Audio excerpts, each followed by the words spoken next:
Hello pre-algebra and welcome to lesson 8.7. Here we're going to start talking about solving inequalities. We just looked at in lesson 8.6. We learned about inequalities, we learned what those symbols meant, and we learned how to write an inequality. Today we're going to start talking about solving inequalities and how we can do that. So the first thing we're going to do is we're going to remember about addition and subtraction. We're going to learn a new thing about the addition and subtraction properties. So when we add or subtract the same number from each side of an inequality, the inequality remains true. So if we're dealing with addition or subtraction, and what we do to one side, right, we do to the other side, our inequality remains true. So if we were to deal with that in symbols, right, for all numbers, a, b, and c, if a is less than b, then a plus c is also less than b plus c. And the same for if a minus c, right, that is also going to be less than b minus c. So the inequality symbol remains the same if we are adding or subtracting. And the same is true for the greater sign. So let's just take a look at this example here. If we were to add something to one side of this inequality of 5 is less than 9, right? If we were to add a number to both sides and it's the same number, we would see that these remain true. So let's go ahead and take a look at this. So let's add 4. So 5 plus 4 less than 9 plus 4. 5 plus 4 is 9, less than 9 plus 4 is 13. And indeed, that's a terrible 13. Indeed, 9 is less than 13. So that inequality remains true. Let's try it again over here with 11. 11 is greater than 6. Let's now subtract 3. So this is going to be a subtraction of 3. Here we added 4 to both sides. So let's subtract 3 from both sides. 11 minus 3 greater than 6 minus 3. So 11 minus 3, that's going to be 7. Sorry, that's going to be 8. I can't do a subtraction. So that's going to be 8 greater than 6 minus 3 is 3. That also remains true.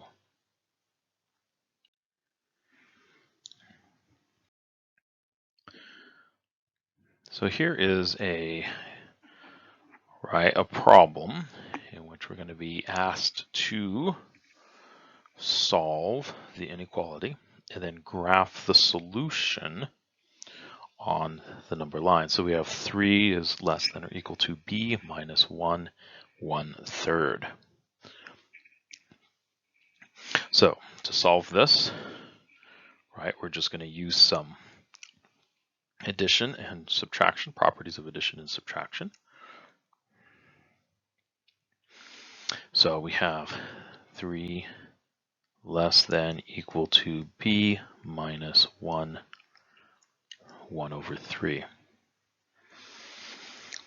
So what we need to deal with, so isolate b by itself, because that's the same concept, whether that's an equal sign or one of these inequality symbols, we need to isolate the variable. So we're going to go ahead and subtract. Actually, in this case, we're going to add, because that is, we're doing the opposite operation. So we're going to add 1 1/3 to that side. That's going to cancel that out. We're going to add it to this side. So when we do that, we are going to get ourselves a new equation. That new equation is now going to be 3 plus 1 and 1/3 is 4 and 1/3 is less than or equal to b.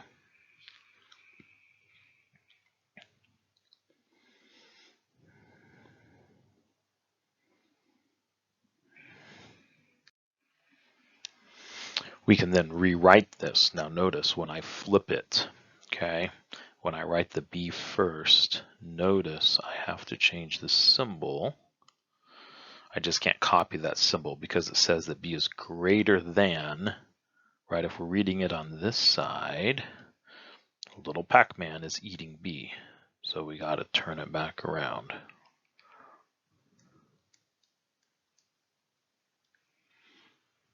Okay, so we have solved it. That is our solution.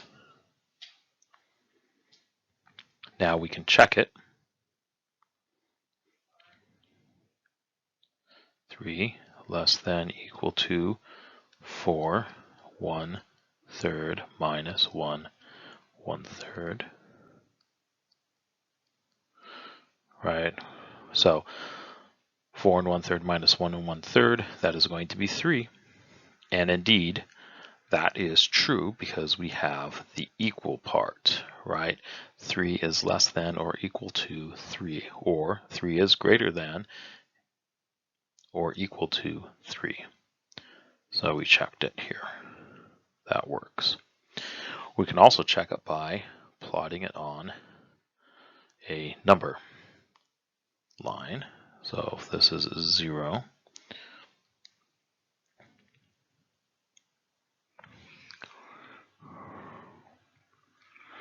right, I'm going to do 1/3, 2/3, 1, 1/3, 2/3, 2, 1/3, 2/3, 3,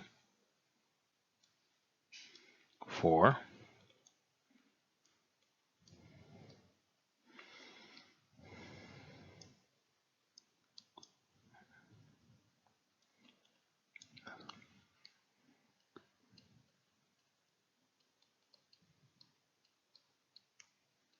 I'm not going to finish the negative because we don't have a negative number here.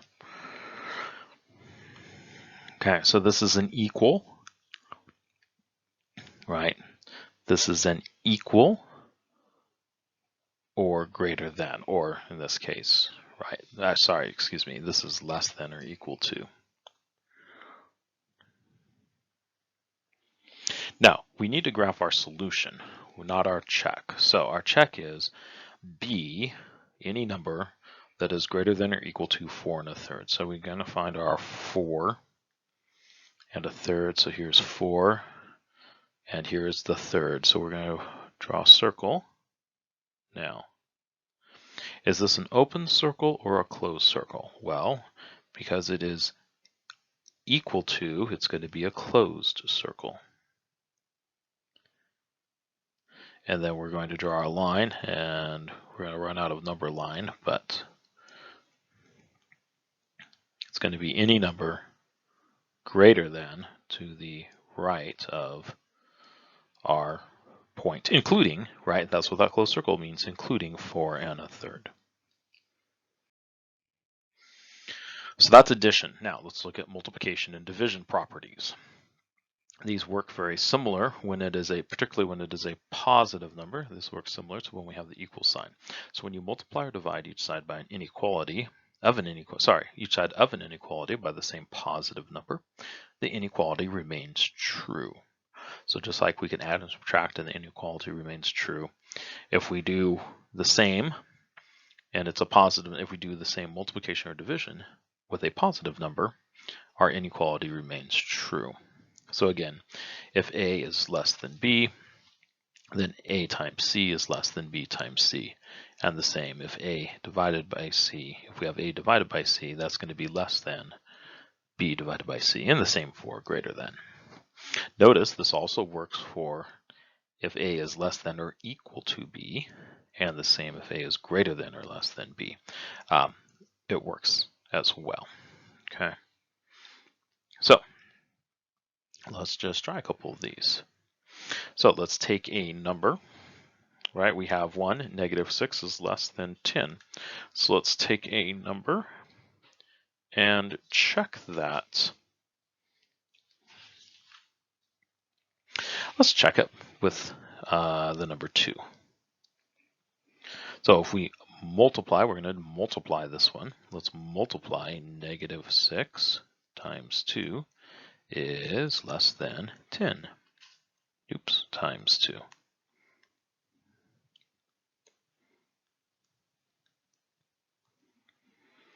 So -6 times 2 is -12. Less than 10 times 2 is 20. That is still true. -12 is less than 20. So that works. so this was times 2. Let's divide both sides by 4 for this one. So 20 divided by 4 is greater than 16 divided by 4. 20 divided by 4 is 5. Greater than 16 divided by 4 is 4. And that also works. That is a true statement. So we can see how that works, right? And then lastly, even when we throw in a variable like this, it still works. Like our C here.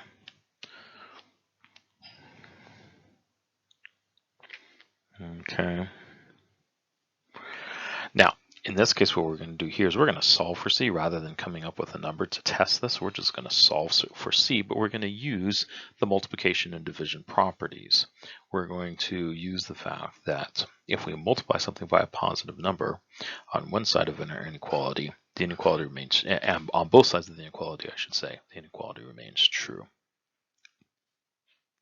So we're going to actually use our addition and subtraction properties and our multiplication properties. So again, as long as it's a positive number, when we're multiplying and dividing, we're okay. Right here in this problem, we don't have any negative numbers, so that's good. So let's go ahead and work this through. We're going to go ahead and use our order of operations, which means we're going to focus on this plus 6 to begin with. So we're going to minus 6 from both sides. So that gets rid of that 6, leaving us with 7c is less than or equal to, and 45 minus 6 is 39.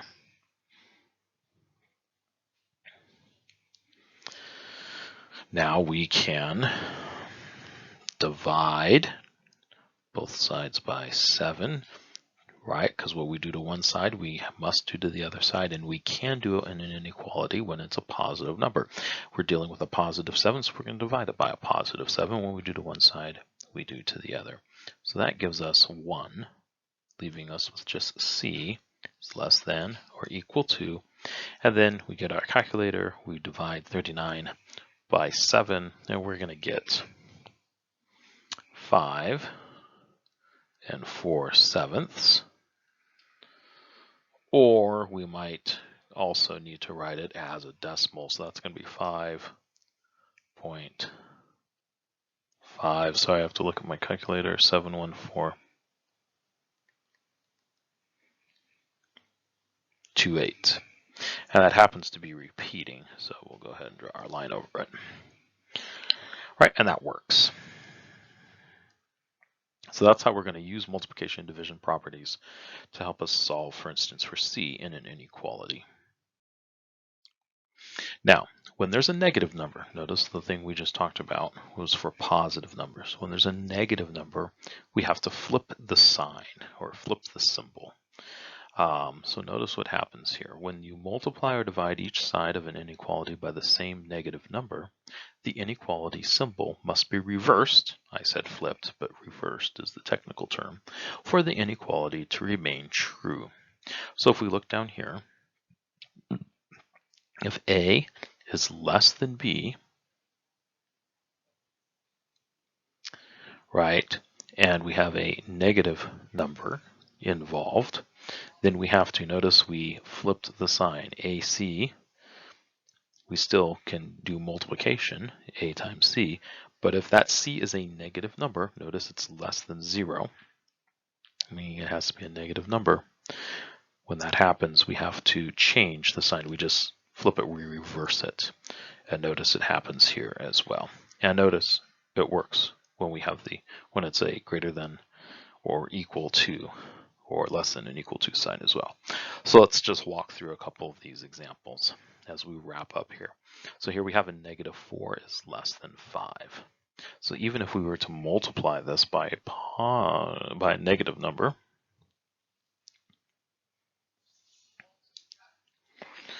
let's try multiplying this by a negative number here, -3. So what we do to one side, we have to do to the other, but we have to flip the symbol. So we're going to multiply both sides by -3. So this is -4 times -3 is less than 5. Oops. -3 times 5.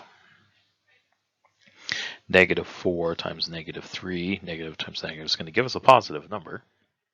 Oh, I messed up. Look at that though. When I write this, when I insert that -3, right, I got to remember to change my sign. This is the time that I need to remember to change my sign.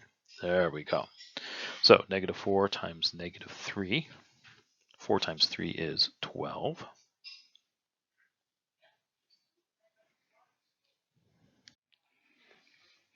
Sorry, I had to pause real quick. -4 times -3 is a positive 12 is greater than -3 times 5. See, this is why it works. Because 3 times 5 is 15, but we only have one negative on that side, so it ends up being negative. So notice, right, that number became a negative number, which means that indeed 12 is significantly larger than -15. So that worked. Let's try here. Again, a negative number. This time, let's use -3 again, and we're going to divide this time. So let's say that our problem is 18 divided by -3. Now again, I'm going to flip it because I'm introducing that -3, so I'm going to reverse my symbol. -12, -3. So again, just to be clear, when that number that we're introducing into the equation is negative, that's when we flip the sign, not when there is a negative in the inequality already. Okay, so 18 divided by -3 is going to be -6 is less than -12 divided by -3. Those negatives cancel out. We just have 12 divided by 3, which is positive 4. Indeed, that is true. 4 is greater than -6, or -6 is less than 4. So we got that. All right. So let's look at our last example here. 5x, right, by 45, because this is how we're going to encounter this most often. So 5x is less than 45. What do we need to do? Well, we need to, in this case, this is a multiplication, -5 times x, so we need to divide both sides by a number. What number are we dividing by? -5. Okay, so because we are dividing by -5, we need to make sure we remember to change our sign. So -5 divided by -5 is positive x. 45 divided by 5